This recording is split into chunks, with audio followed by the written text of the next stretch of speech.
Hello, universe. Woo! How we all doing tonight? Oh shit, I gotta go play tennis. Never mind. Hang on. Oh, damn. Well, should I say this joke? I probably should, huh? It's a good thing that went off because I had forgotten. Fuck, that would have been terrible. Oh, I would have stranded my dad at the tennis court again, and I would have been awake. Oh, God, that would have been like the worst double whammy of all time. Okay. So before I head out of here real quick, because I got to go play tennis, we got any feminists in the house? No?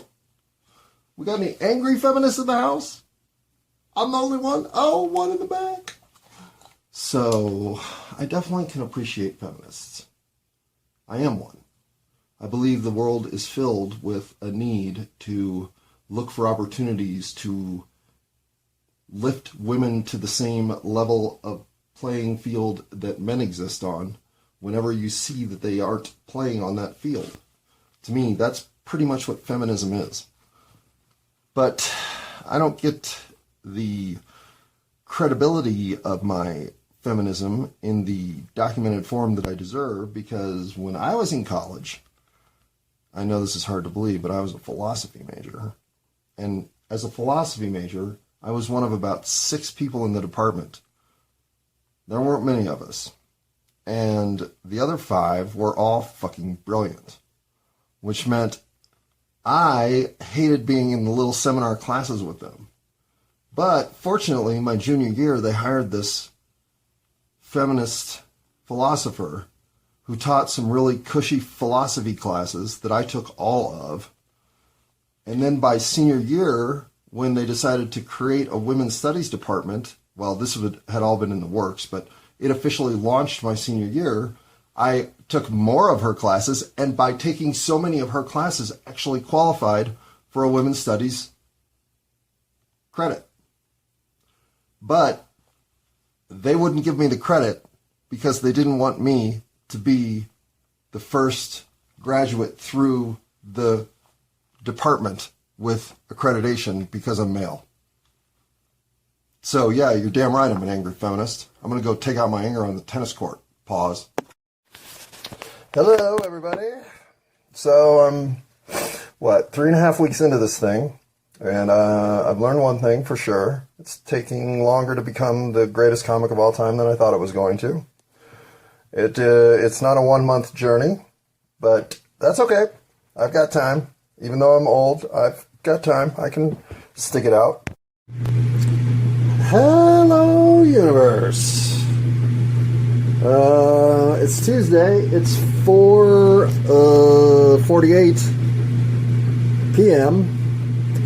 And I got an open mic in 2 hours, so I thought I would do a pregame warm-up / what the fuck's going on with the world check-in.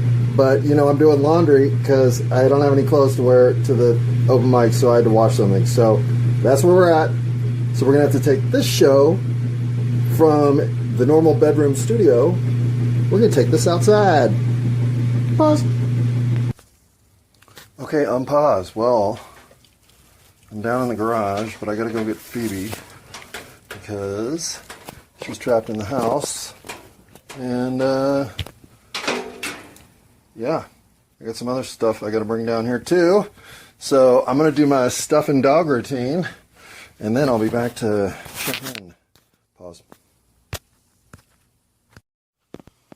So today would mark the 19th day I've been doing this, which is awesome because having started something on June 1st makes it so easy to determine how many days you've been doing something. But I'm pretty good at math. And obviously I'm pretty good at setting expectations a little higher than are reasonable. Frankly, something I think your generation, you youngins, are pretty good at. And then not meeting those expectations, well, I'd say you're even better at that. And I'm not being a hypocrite here. I have exactly the same issue, as I can clearly demonstrate through my ascension in comedy lore. However, the idea that you're not meeting your expectations isn't all your fault. In fact, most of it's not your fault.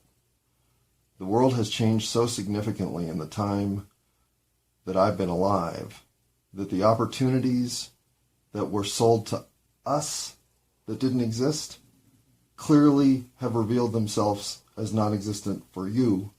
Thus, at least you're not being duped by the same messaging, but you are being held back by the same forces. And they're the same forces that we should have had enough sensibility to see and overcome, but they duped us. They told us we were exceptional. They gave us such a line of horseshit, we ate it up. Is that our fault? Yeah.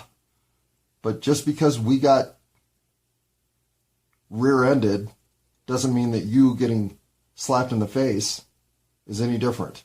We're both getting fucked up the ass by the same forces in nature. Well, is it nature or is it mankind? Okay, between mosquitoes and challenges with laundry and Phoebe and trying to come up with my routine tonight and yada yada, well, now it's 5:55. The open mic starts in an hour and 5 minutes. I haven't shaved or showered. Yeah. So what do you know? I'm behind. But I thought I would at least say that I'm going to try to do my looks of disappointment routine tonight and follow that up with my, what are we talking about with top secret and confidential stuff? What is that about? And, of course, make fun of the fact that they're all comics that won't laugh at anything. And then end it with the joke about the jury duty. And we'll see if I get that done, but don't be surprised if none of that is what's at the final recording when this is all said and done.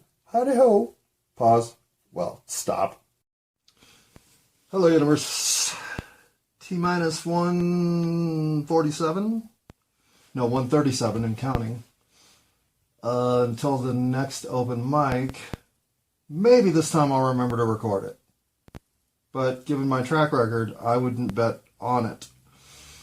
I just will be... yawn. Man, I've been working hard.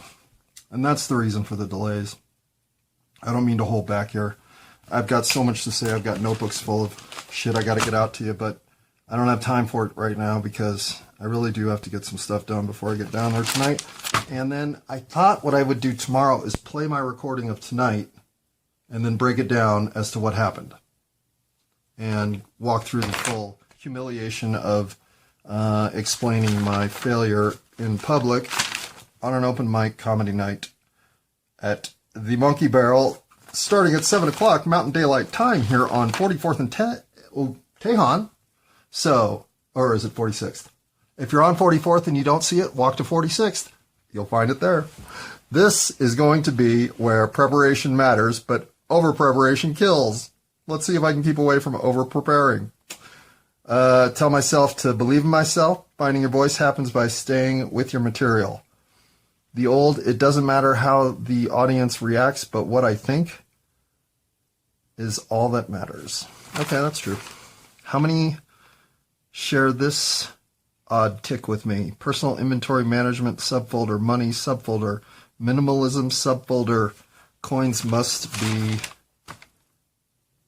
max allocated. Yeah, I always hate having 6 pennies in my pocket.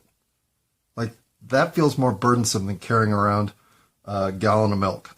I mean, I just don't like not up converting my even dollar bills, anything that I'm carrying around that can be consolidated or in some other way made more efficient in its storage capacity.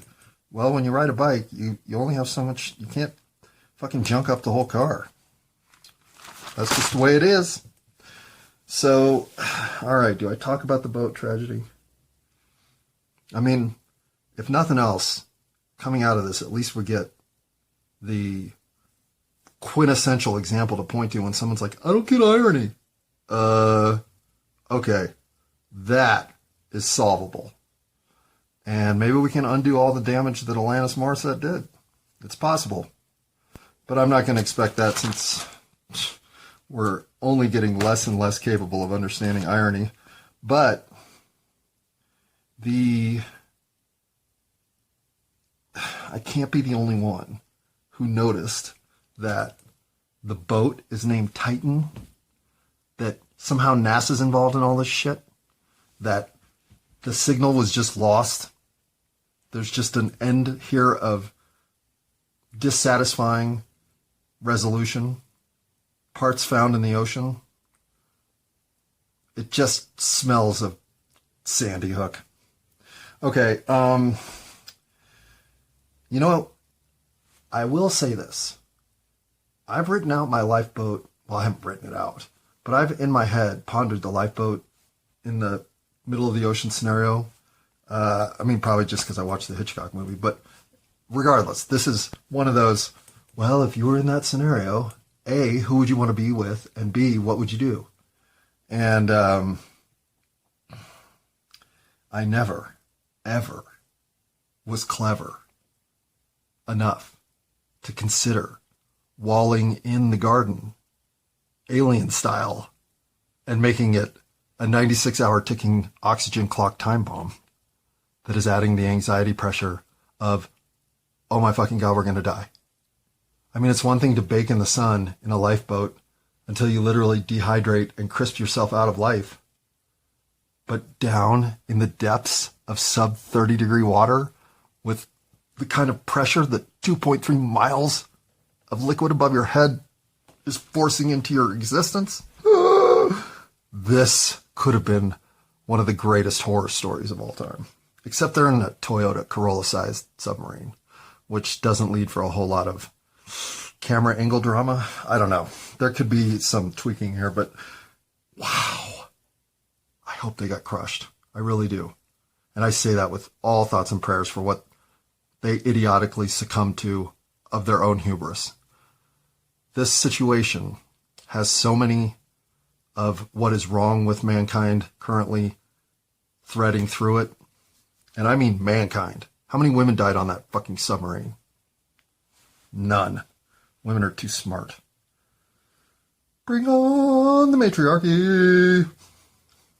But come on, the Titan. They named...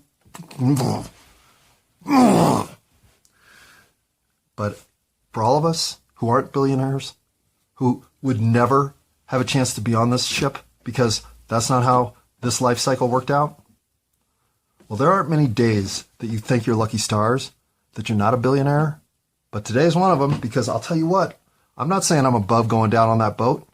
I would have probably been reading the brochure late at night thinking, ooh, this is what I should spend my $250,000 on. I'm serious. So, do I feel for them? Sorta. But they're teaching us all something here that's giving us a chance to learn, to refocus. So they got what they deserve. That doesn't mean that I wish them anything other than an instantaneous, oh my God, kind of death. 96 hours trapped underneath 2.3 miles of water. I don't know if anyone deserves that. But it would have been a great movie. This is what happens when you turn your company into a party zone for 20-somethings. Of all the things you might want on staff, if you're running a deep-sea tourist adventure, is somebody who's been a deep-sea tourist adventure leader at the helm of the decision-making for safety. Not zip-tying shit to the fucking submarine as you go down in the water. The reckless disregard for fucking anything in this story is so painful.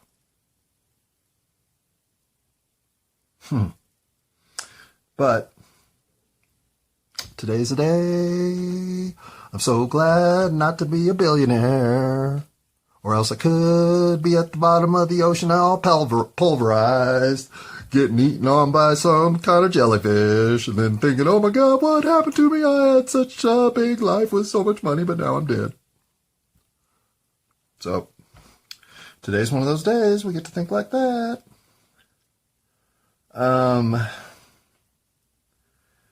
Let's see if I have anything else worth adding here.